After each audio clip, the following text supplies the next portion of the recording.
குந்தள பல நமோ நமோ நிடிலோ ஜனசூத நமோ நமோ குடில குந்தள பால நமோ நமோ நிடிலோ ஜனசூத நமோ நமோ மிருகமத சுதிலக நமோ நமோ நமோ பாலா பல்லீச மிருகமத சுதிலக நமோ நமோ நமோ பாலா பல்லீச. ஓம் நமச்சிவாய. மேன்மைகள் சைவ நீதி விளங்குக உலகமெல்லாம். நோயற்ற வாழ்வே குறைவற்ற செல்வம்.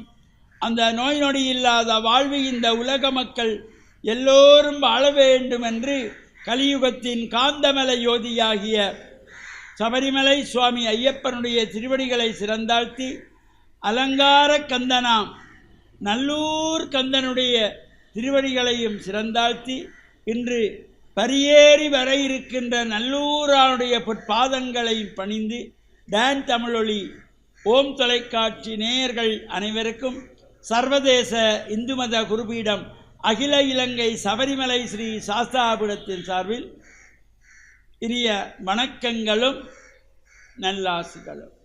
என்றும் மங்களகரமான விஸ்வாவசு வருஷம் ஆவணி மாதம் 3ஆம் நாள் 19/8/2025 செவ்வாய்க்கிழமை.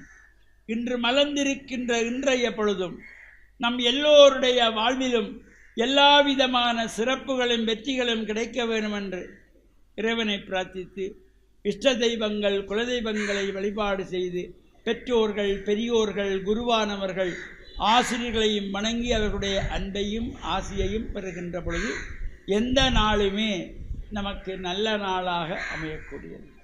இன்று மங்களவாரம் என்கின்ற செவ்வாய்க்கிழமை நாம் ஆலயங்களிலே சென்று பிரார்த்தனைகள் செய்து வழிபாடு செய்வது, செவ்வாய்க்கிழமைகளிலே ராகுகால நேரத்திலே துர்கா பூஜை வழிபாடு செய்வது, இவையெல்லாம் ஒரு சிறப்பை தரக்கூடியது. இன்றைய தினம் அலங்கார கந்தன் என்று போற்றப்படுகின்ற பிரசித்தி பெற்ற முருகன் ஆலயமாக விளங்குகின்ற நல்லூர் கந்தப்பெருமானுடைய உற்சவத்திலே இன்றைய தினம் 22வது நாள் பகல் தண்டாயுதபாணி உற்சவம் சிறப்பாக நிறைவேறுவதோடு, மாலையிலே ஒருமுகத் திருவிழா நல்லூர் கந்தசாமியார் பரியேறி வந்து அழகை கொடுக்கின்ற அந்த சிறப்பான உற்சவம் இன்றைய தினம் பல்லாயிரக்கணக்கான அடியவர்கள் புடைசூழ அங்கே ஆலயத்திலே சிவஸ்ரீ பிரசன்னா குருக்களவர்களாலே அந்த சிறப்பான ஒரு கட்டியம் கூறப்படும். அது உலகையே திரும்பி பார்க்க வைத்த கட்டியம். அவ்வாறு சிறப்போடு கூடிய நல்லூர் கந்தனுடைய இந்த உற்சவத்திலே இன்று ஒருமுகத் திருவிழா பரியேறி வருகின்ற திருவிழாவும் நடைபெறுகின்றது. மீன்பாடும் தேன்நாடு என்று போற்றுகின்ற மட்டக்களப்பு செங்கலடி ரமேஸ்புரம் என்கின்ற பதியிலே கோவில் கொண்டு எழுந்தருளியிருக்கின்ற வள்ளி தேவசேனா சமேத ஸ்ரீ சித்திரவேலாயுத சுவாமி ஆலயத்தினுடைய இந்த முருகப்பெருமானுடைய தீர்த்த உற்சவம் இன்று 10வது நாள், 10வது திருவிழா தீர்த்த உற்சவம். இன்றைய தினம் தீர்த்த உற்சவம் காலையிலே சிறப்பாக நதிக்கரையிலே தீர்த்தமாடுகின்ற தீர்த்த உற்சவம், தொடர்ந்து ஊஞ்சல் உற்சவங்கள் என்பன எல்லாம் சிறப்பாக நடைபெற திருவிழா கூட்டியிருக்கின்றது.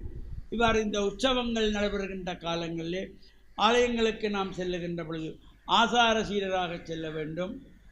ஆண்கள் வெள்ளை வேட்டி சால்வை அணிந்து செல்ல வேண்டும்.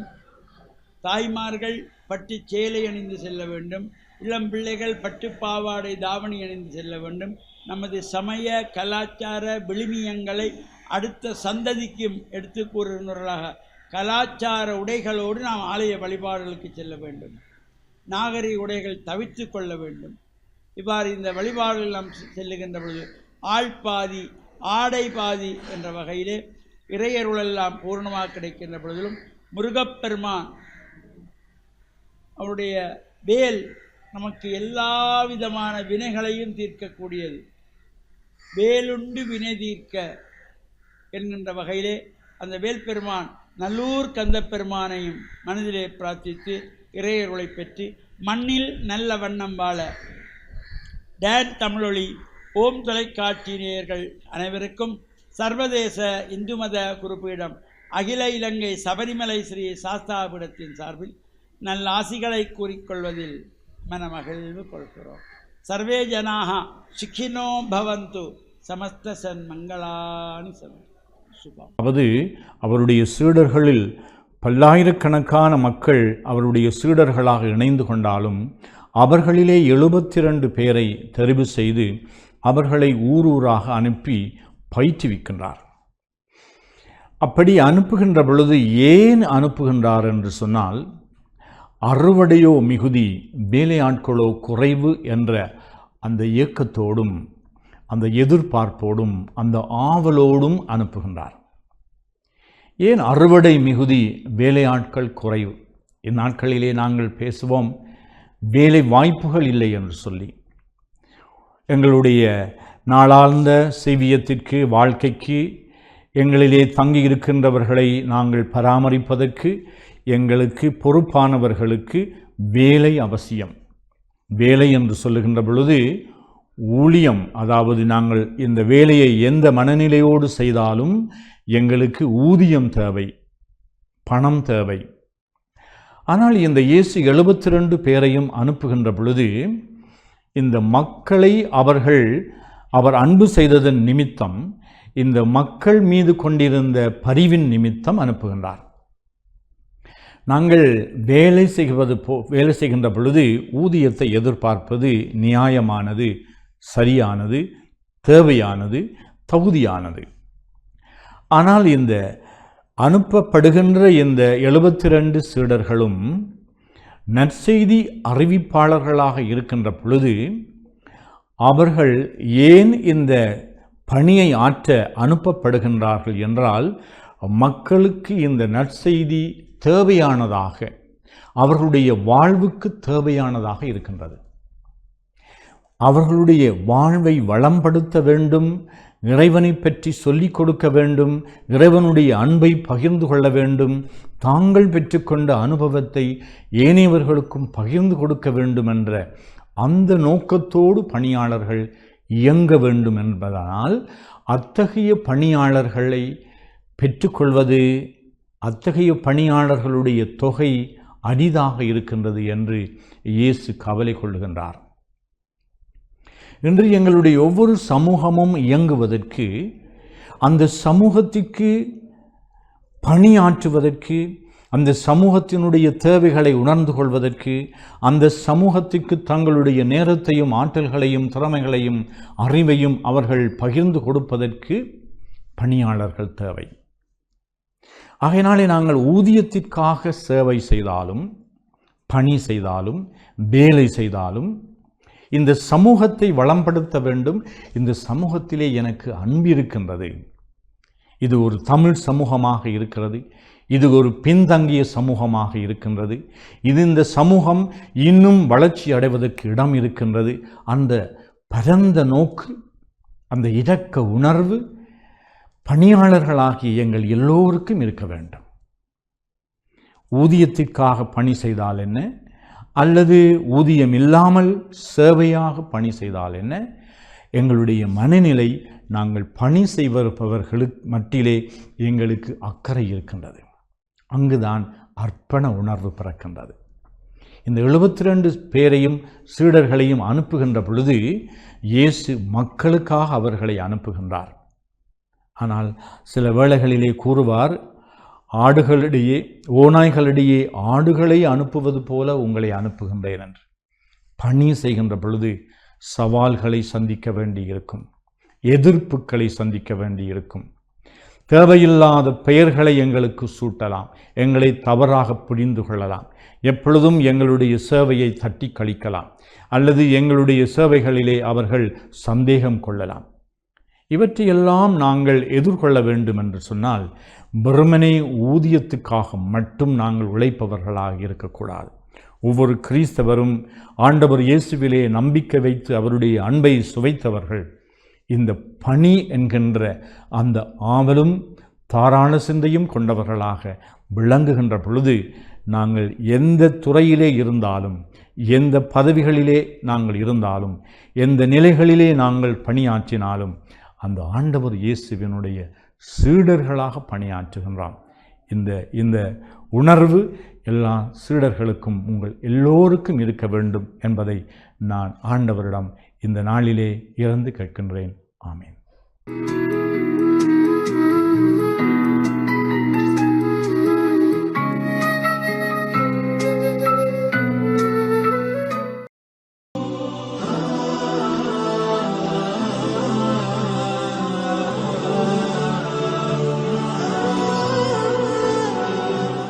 அஸ்ஸலாமு அலைக்கும் வரஹ்மத்துல்லாஹி வபரகாத்துஹு. அன்பின் இஸ்லாமிய உறவுகளே, ஈமானிய சகோதரர்களே, இந்த அல்குர்ஆனில் இருக்கக்கூடிய விஞ்ஞான உண்மைகளில் ஒன்றான மிக முக்கியமான ஒரு செய்தி, அமெரிக்காவில் இருக்கக்கூடிய ஒரு நாசா விஞ்ஞான ஆய்வுக்கூடம் விண்வெளிக்கு 2010ஆம் ஆண்டு ஒரு விண்கலத்தை அனுப்புகின்றார்கள். அந்த அணியிலே இந்தியாவைச் சேர்ந்த கல்பனா சவுலா என்று சொல்லக்கூடிய ஒரு பெண்மணியும் அந்த குழுவிலே இணைந்து அந்த விண்கலத்திலே செல்கின்றாள். இந்த நேரம் இந்த நாசா விஞ்ஞான ஆய்வுக்கூடம் அந்த விண்கலம் எப்பொழுதோ அந்த விண்ணை அடையும், அந்த விண்ணை அடைந்து எந்த நிமிடம் எந்த செகண்ட் அந்த விண்கலம் அந்த இடத்திலே இறங்கும், அதே போன்று அந்த இடத்திலிருந்து எப்பொழுதோ மீண்டும் புறப்படும், அதே போன்று இந்த நாட்டை அந்த அமெரிக்கா அந்த விண்கல ஆய்வுக்கூடத்தை எந்த நேரத்திலே அடையும் என்று எல்லா நேரங்களையும் அவர்கள் குறிப்பிட்டிருந்தார்கள். எந்த நிமிடம் எந்த செகண்டிலே அந்த விண்கலம் புறப்படும், அந்த இடத்தை எந்த நேரத்திலே அடையும், அதே போன்று அந்த இறங்கி வெளிப்படக்கூடிய எந்த நிமிடம் எந்த செகண்ட் அனைத்தையுமே குறிப்பிட்டிருந்தார்கள். அதே போன்று அந்த செயல் அனைத்தும் நடைபெறுகின்றது. இந்த நேரம் அந்த விண்வெளிக்கு சென்று அவர்கள் எல்லா ஆய்வை முடித்துவிட்டு அவர்கள் வெளியேறக்கூடிய நேரம் நெருங்கி கொண்டிருந்தது. அனைவரும் தயாராகி நாட்டை நோக்கி அந்த அமெரிக்கா நாட்டை நோக்கி இறங்கி கொண்டிருக்கக்கூடிய நேரம் எல்லா மக்களும் உலகமே வியப்பாக பார்த்து கொண்டிருந்தது. அந்த விண்கலம் மீண்டும் திரும்பி வருவதை எல்லா மீடியாக்களும் ஒளிபரப்பி கொண்டிருந்தது. ஆனால் அன்பான உறவுகளே, அல்லாஹ் ரப்புல் ஆலமீன் அல் குர்ஆனிலே ஒரு வசனம் சொல்கின்றான், ஒமா தத்ரி நஃப்சுன் பி ஐயி அர்லின் தமூத். ஒரு ஆத்மா இருக்கின்றதே, அவர் முஸ்லீமாக இருக்கலாம், காஃபிராக இருக்கலாம், இந்த உலகத்திலே இருக்கக்கூடிய எந்த மனிதனும் எந்த இடத்திலே மரணிப்பான் என்று யாருக்குமே சொல்ல முடியாது. இந்த வசனம் இருக்கின்றது. இந்த வசனத்திலே மிகப்பெரிய ஒரு தாத்பரியம் இருக்கின்றது. இந்த நேரம் அந்த விண்வெளிக்கு சென்ற அந்த குழு, அந்த கல்பனா சவுலா என்று சொல்லக்கூடிய இந்திய பெண்மணி உட்பட அனைவரும் அப்படியே வந்து கொண்டிருக்கின்றார்கள். அந்த விண்கலம் வரக்கூடிய அந்த வேகத்தை எல்லா மீடியாக்களும் பார்த்து கொண்டிருந்தது. தன்னுடைய இந்திய நாட்டிலிருந்து ஒரு பெண்மணி சென்று இருக்கின்றார்கள் என்று அந்த இந்திய நாடு முழுவதும் எல்லா மீடியாக்களும் ஒளிபரப்பி கொண்டிருந்தது. மக்கள் அனைவரும் ஆர்வத்தோடு பார்த்து கொண்டிருந்தார்கள். இந்த நேரம் அந்த விமானம் வேகமாக வரக்கூடிய நேரம் அப்படியே வெடித்து சிதறுகின்றது. சுப்ஹானல்லாஹ், யோசித்து பாருங்கள். அல்லாஹ் ரப்புல் ஆலமீன் என்ன சொல்லி இருக்கின்றான்? இந்த நாசா விஞ்ஞான ஆய்வு கூடம், இந்த விமானம், இந்த விண்கலம் இந்த நேரம் நாசா விஞ்ஞான ஆய்வு கூடத்தை நெருங்கும், இந்த நேரத்திலே இறங்கும் என்று அவர்கள் இந்த செகண்ட் இறங்கும் என்று அவர்கள் நேரத்தை குறிப்பிட்டிருந்தார்கள். ஆனால் விமானம் இடையிலே வரக்கூடிய நேரம் வெடித்து சிதறுகின்றது. மக்கள் எல்லோரும் பயப்பட்டார்கள், ஆச்சரியப்பட்டார்கள். ஆனால் இஸ்லாமிய மார்க்கத்தில் என்ன கூறப்பட்டிருக்கின்றது? ஒமா தத்ரி நஃப்சுன் பி ஐயி அர்லின் தமூத். ஒரு ஆத்மா எந்த இடத்திலே மரணிக்கும் என்று தெரியாது. அன்பான உறவுகளை நாங்கள் யோசிக்க வேண்டும். இந்த மரணத்தை பொறுத்த வரைக்கும் அவர்கள் யோசித்தார்களா நாங்கள் மரணிப்போம் என்று? நாசா விஞ்ஞான ஆய்வுக்கூடம் என்ன சொல்லியிருந்தது? இந்த நிமிடம் இந்த சிக்கனிலே இவர்கள் இந்த நாசா விஞ்ஞான ஆய்வுக்கூடத்தை வந்தடைவார்கள் என்ற நேரத்தை குறிப்பிட்டிருந்தார்கள். ஆனால் இடையிலே வரக்கூடிய நேரம் அந்த விமானம் அப்படியே வெடித்து சிதறியது. நாங்கள் யோசிக்க வேண்டும்.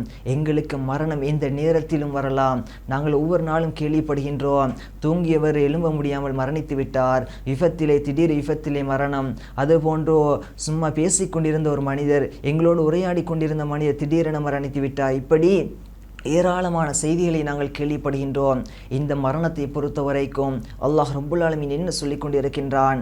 அன்றைய சமூகம் இந்த அல் குர்ஆனுடைய வசனத்தை பார்த்தவுடன் அவர்கள் ஆய்ந்து போகின்றார்கள், வியப்படைந்து போகின்றார்கள். என்ன சொல்கின்றார்கள்? இப்படி ஒரு வசனம் அல் குர்ஆனில் இருக்கின்றதா? அல்லாஹ் ரப்புல் ஆலமீன் உண்மையாகத்தான் சொல்லி இருக்கின்றான். 1400 வருடங்களுக்கு முன்னால் அந்த ரஹ்மான், அந்த அல்லாஹ் சொன்ன அந்த வார்த்தை இன்று நடந்திருக்கின்றதா இல்லையா?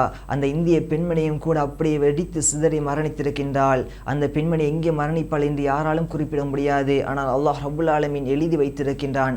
எனவே இந்த மரணத்தை பொறுத்த வரைக்கும் இந்த நேரமும் மரணத்திற்கு நாங்கள் தயாராக இருக்க வேண்டும். இந்த மரணம் எங்களுக்கு நாங்கள் பேசிக்கொண்டிருக்கக்கூடிய நேரம், பிரயாணம் செய்யக்கூடிய நேரம், தூங்கக்கூடிய நேரம், தொழக்கூடிய நேரம், அதே போன்று விழாக்களில் கலந்து கொள்ளக்கூடிய நேரம், எந்த நேரத்திலும் நடந்து சென்று கொண்டிருக்கக்கூடிய நேரம், இப்படி எந்த நேரத்திலும் எங்களுக்கு மரணம் வரலாம். அந்த மரணத்தை எதிர்நோக்கியவர்களாக இருக்க வேண்டும். நாங்கள் உடனே மரணிக்கக்கூடிய நேரம், இந்த மரணம் எனக்கு வந்தது என்றால் அந்த மரணத்திற்கு நான் தயாராக இருக்க வேண்டும். அந்த மரணத்துக்கு பின்னால் இருக்கக்கூடிய அந்த வாழ்க்கைக்கு நான் தயாராக இருக்க வேண்டும். அவ்வாறு தயாராக இருந்து அந்த மறுமையிலே சுவர்க்கத்தை வெற்றி பெறுவதற்கு வல்ல ரஹ்மான் எங்கள் அனைவருக்கும் உதவி செய்வானாக. அஸ்ஸலாமு அலைக்கும்.